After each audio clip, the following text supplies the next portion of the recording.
후궁의 영모를 사전에 점찍은 수문장을 통해 막은 이종성. 이종성은 조선시대 후기 영조 임금 때 활약했던 문신으로 이항복의 5대손인데 경상도 지역의 암행어사로도 활약했었고 이조판서, 형조판서 등을 거쳐 영의정에까지 올랐습니다. 그러나 다음해 세자의 처벌에 적극적이었던 김상노 등의 계략으로 영의정을 사직했고 몇 년 후 영중추부사가 되어 장원세자를 잘 보살폈습니다. 영중추부사는 은퇴한 영의정에게 주는 명예직이며 장원세자는 영조 임금에 의해 뒤주에 갇혀 죽은 후 아들인 정조에 의해 장조로 추존된 사도세자입니다. 문장과 글씨에 뛰어난 이종성은 사람을 알아보는 지혜로움도 갖추고 있었는데 그런 점이 잘 드러난 이야기가 있습니다. 이종성이 영의정에서 물러나 매일 같이 노들 강변에서 낚시로 시간을 보내던 때에 날마다 삿갓 쓰고 도롱이 입고 용산의 한강으로 나가서 낚시를 했습니다.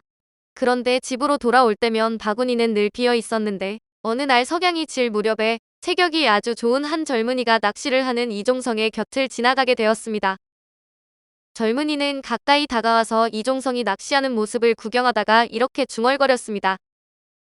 참네. 강태공은 고든 낚시로 세월을 낚았다던데 여기 무왕은 오지 않고 태공망만 앉아있군. 태공망은 강태공의 다른 이름인데 젊은이의 중얼거림을 들은 이종성이 젊은이를 힐끗 쳐다보고는 말했습니다. 젊은이는 어디 사는 누구인가? 말버릇이 그게 뭔고? 먼 시골에서 올라온 보잘것없는 무사입니다만 노인장께서 고기 잡는 모습이 하도 어설퍼서 드린 말씀입니다. 그래. 그런데 서울에는 무슨 볼일이 있어 왔는고? 무거에 급제한 지 10년이 지났는데도 벼슬 하나 얻지 못했기에 이번엔 꼭 한 자리 얻어보려고 단단히 마음먹고 올라왔습니다. 그런데 마음이야 굴뚝 같지만 어찌해야 벼슬자리를 얻을 수 있을지 사실 막막하기만 합니다. 그래서 하도 답답해서 강변으로 나온 것이지요. 강바람이라도 쐬려고요. 그 젊은이를 가만히 바라보던 이종성은 다시 시선을 강 쪽으로 돌리고 말했습니다. 듣자 하니 저동에 사는 이 영중추부사는 나라를 위하는 마음이 깊다더군. 사람을 볼 때도 공정한 기준으로 대한다고 하더구먼. 더군다나 남을 잘 구제한다고 하니 그를 한번 찾아가 보지 그래. 참, 노인장께서도 순진하십니다. 그런 대감이 저 같은 촌놈을 만나 주시겠습니까? 그럼 뾰족한 수라도 있는가? 뭐, 별다른 수는 없습니다. 집을 떠날 땐 굳게 마음을 먹고 왔는데 사실 어찌해야 할지도 모르겠구먼요. 그러니 이 대감을 한번 찾아가 보라니까. 대감을 만나기는커녕 청지기에게 문전 박대당하고 말 것인데 뭐 타러 갑니까? 혹시 엽전 몇 입이라도 집어줄 수 있다면 몰라도 돈도 없는걸요. 그렇다고 먼 길을 큰 뜻을 품고 왔는데 헛걸음할 수야 없지 않은가. 여러 소리 말고 지금 당장 그 댁을 찾아가서 청지기 아무개를 만나보게. 근데 노인장은 어찌 그 댁 사정을 그렇게 잘 아십니까? 허허, 그 사람 참 말 많구먼. 내가 일찍이 우의장 노릇을 할 때 그 재산 댁을 드나든 적이 있어 자네에게 한 수 가르쳐 주는 것이니 날 저물기 전에 어서 시키는 대로 해보게. 자넨 운이 좋은 걸세. 이종성은 허허소리 내어 웃었고 젊은이는 긴가민가 하면서 자리를 털고 일어섰는데 이종성이 한마디를 덧붙였습니다. 그 댁 청지기 보고 윤강에 조옹이 시켜서 왔다고 말하게나. 그러면 그 댁에서 지낼 수 있게 되는 것은 물론이고 잘하면 벼슬도 하게 될 수 있을지 모르네. 젊은이는 고개를 갸웃거리면서도 이종성이 일러준 이 대감 집으로 갔는데 얼마 후 날이 저물어 이종성도 집으로 돌아왔습니다. 집에 도착한 이종성은 하인에게 아까 낮에 찾아온 손님을 데려오라고 했고 강변에서 보았던 그 젊은이가 하인과 함께 이종성이 있는 사랑방으로 왔습니다. 그래, 여기는 좀 했는가? 청지기가 구박하지 않고 잘 안내하던가? 이종성이 고개 숙이고 있는 젊은이를 향해 묻자 젊은이는 대감의 목소리를 듣고 의아해 고개를 들어 대감을 보았는데 노들 강가의 낚시꾼 노인장이 바로 대감인 것을 알고 깜짝 놀랐습니다. 아이고, 죽을 죄를 지었습니다. 대감, 허허, 이 사람 낚시도 제대로 못한다고 타박을 줄 때는 언제고. 변덕스러운 사람이구먼. 이종성은 웃자고 하는 소리라고 웃었는데 젊은이가 이종성의 집에 온 지 며칠이 지났을 때 그 젊은이를 불러 말했습니다. 오늘부터 통화문의 수문장이니 문돌들을 잘 거느리도록 해라. 젊은이의 이름은 손호관이며 소원이 이루어진 것으로 젊은이는 당장 출근했는데 그렇게 이종성의 은혜로 벼슬길에 나선 수문장은 나중에 영모를 꾸미는 후궁의 뜻을 막는 데 큰 역할을 했다는 야사가 있습니다. 하루는 평소 알고 지내던 궁궐 수문장 손호관에게 어느 노비가 보자기로 싼 음식 바구니를 들고 올 텐데 이유를 불문하고 그 바구니를 칼로 베어버려라고 엄히 명했습니다. 그의 말대로 한 여자 노비가 바구니를 가져오자 수문장은 단칼에 베어버렸는데 그 안에는 한 갓난아기가 죽어 있었습니다. 알고 보니 궁 안의 한 후궁이 자신이 왕의 아들을 임신한 척하고 바깥에서 아기를 데려와 왕자로 삼기 위해 음모를 꾸몄는데 이를 이종성이 알고 막은 것입니다. 이에 사람들은 그의 해안에 감탄했다고 하는데 결국 그로 인해 문씨의 일족은 모두 멸족되었으며 평소 문씨의 일가의 행실을 알고 멀리했던 문생원만 재앙을 피할 수 있었다고 합니다. 이종성의 지혜와 앞을 내다보는 해안은 종종 나라에 큰 도움이 되곤 했는데 직접 맡은 일이 아니어도 그의 지혜는 나라를 위해 한몫을 했습니다.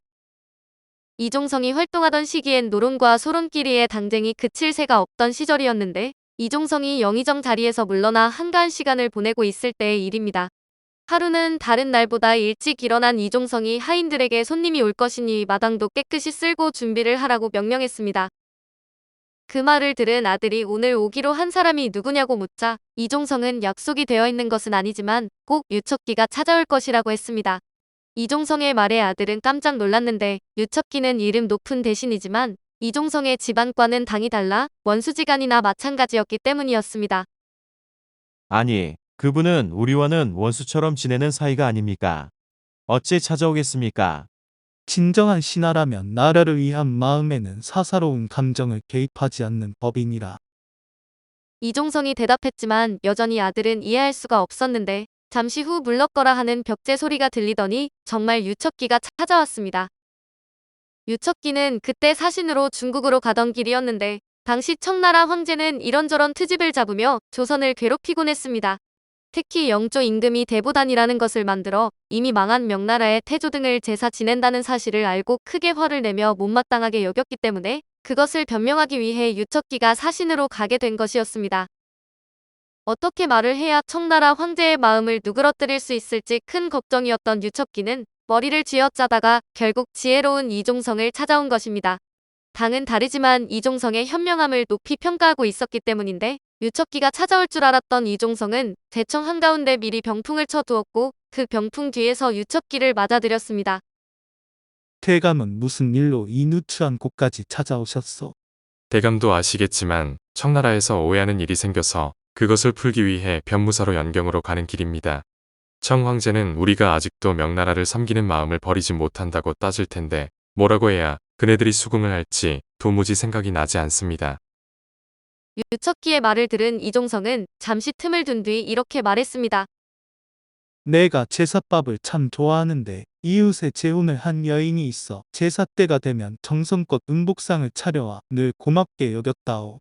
그런데 한 번은 음식은 차려오지 않고 울어서 눈이 부은 여인을 보고 그 연유를 물었더니 한숨을 쉬며 말하기를 전 남편 제사를 지내는 것을 지금 남편이 알고 시기하여 꾸짖는데 뭐라고 말해야 그가 알아듣겠습니까? 하는 것이었습니다. 그래서 내가 남편에게 이렇게 말하라고 일러주었다오.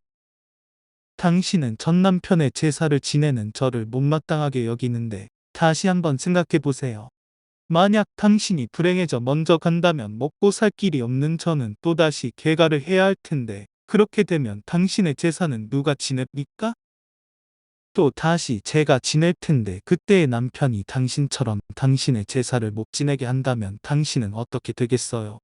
그 여인은 내가 시킨 대로 말했고 제사를 계속 지낼 수 있게 되었소. 그래서 나는 그 제사밥을 맛있게 얻어먹고 있소. 이종성의 말을 듣고 유척기가 고개를 끄덕이자 이종성은 금관조복 한 벌을 내주면서 이 옷을 주는 뜻에도 유의하라고 했습니다. 서로 반대파였지만 유척기는 이종성의 뜻을 알아차리고 연경으로 떠났는데 유척기가 금관조복 차림으로 청나라 황제인 건륭제를 만나니 청황제는 대뜸 화부터 냈습니다. 너희 나라가 대보단을 짓고 명나라 황제 제사를 지내고 거기다 공용 복장은 명나라 제도를 따르니 아직도 명나라 조정을 잊지 못하는 것이렸다. 짐과 맺은 약속을 잊었단 말이더냐. 청황제의 후령을 듣고 유척기는 침착하게 이종성이 이야기해 준 여인의 일을 비유하여 말했고 금관조복을 가리키며 다시 말했습니다. 명나라 공복 제도는 그 여인처럼 옛날 근본을 잊지 못하기 때문에 폐지하지 못하는 것이옵니다. 청나라 황제는 유척기의 말을 듣고 마음이 움직이기 시작했는데 입고 온 조복이 화려하고 깔끔한 데다 그렁그렁 패옥 소리가 은은한 것을 보고는 완전히 마음을 풀었습니다. 그대의 나라가 일찍이 예의지국이라 불린다더니 과연 옛의 리를 잊지 않은 것이로구나. 게다가 그 수려한 조복을 보니 다른 나라의 제도를 따르면서도 뛰어난 문화를 알겠구나. 황제는 노여움을 풀고 유척기를 잘 대접해 주었으며 돌아올 때는 특별히 상으로 명마 한 필을 선물했습니다.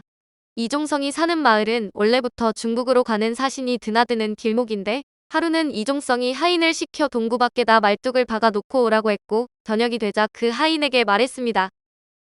아까 박아둔 말뚝에 말 한 필이 매어 있을 테니 풀어오너라. 과연 이종성의 말대로 말이 있었는데 그 말은 바로 유척기가 청나라 황제에게 받은 것이었습니다. 유척기는 이종성의 도움으로 자신의 임무를 잘 해냈다고 생각해 그 말을 이종성에게 준 것이며 그것을 이종성은 미리 안 것인데 이종성의 아들이 하도 신기해서 물었습니다. 말 한 필을 선사할 것은 어찌하셨으며 동구 밖의 말뚝은 왜 받게 하셨습니까? 말 한 필씩 내리는 것은 청나라 풍습이니 분명 상을 받아올 줄 알았고 말뚝을 세워놓은 것은 유대감이 내게 가져오는 수고로움을 덜어준 것뿐이니라. 서울로 돌아간 유척기는 이종성의 슬기로움을 세상에 퍼뜨려 다시 한번 그의 신통력과 명철함이 널리 알려지게 되었는데 반대파 사람들까지 인정한 이종성의 슬기로움이었습니다. 오늘 기억해야 할 선비는 후궁의 영모를 사전에 점 찍은 수문장을 통해 막은 이종성이었습니다.